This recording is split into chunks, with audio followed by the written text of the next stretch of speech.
Pamirsa Kabupaten Buleleng ring tanggal 12 Juli ngewawahin asiki kasus terkonfirmasi positif COVID-19. Asiki pasien inucap raus saking kasus transmisi lokal PDP sane terkonfirmasi sedurungnya nih.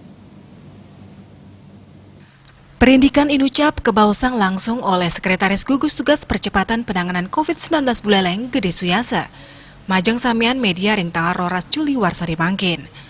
Suyasa mausang penglimbakang kasus COVID-19 ring Kabupaten Buleleng mawawah adiri pasien terkonfirmasi positif hingga punike pasien dalam pengawasan antuk kode 133 saking Kecamatan Buleleng. Ipun kekantenang medue riwayat nainen kontak erat sarang PDP 124 sani sedurungnyane kontak erat sarang kasus COVID-19 ring Denpasar. Ngantos mangkin PDP 133 sampun ngemolyang perawatan intensif ring Rumah Sakit Pratama Giri Mas Buleleng. Suyasa ngawohin nganutin wilangan akumulatif kewentenan pasien sani terkonfirmasi COVID-19 ring Kabupaten Buleleng akehnya 105 diri. Pasien sembuh antuk akumulasi sieu dase 6 diri, tur pasien sani kanton kerawat ring Buleleng inge punike kutus diri.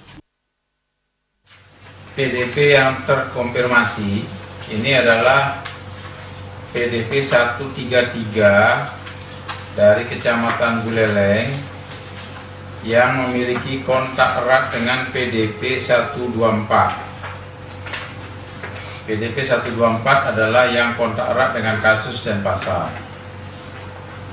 Ya, ini adalah hasil tracing. Dari seluruh hasil tracing kita itu sisanya negatif.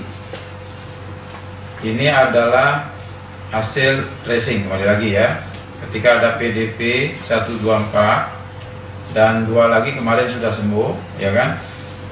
Nah sekarang ini masih tersisa keluar 1 hasil swabnya positif, yang lainnya negatif. Kemudian diisolasi sejak 11 Juli kemarin sore. Kasusane terkonfirmasi ring Buleleng kekantenang Nedunang.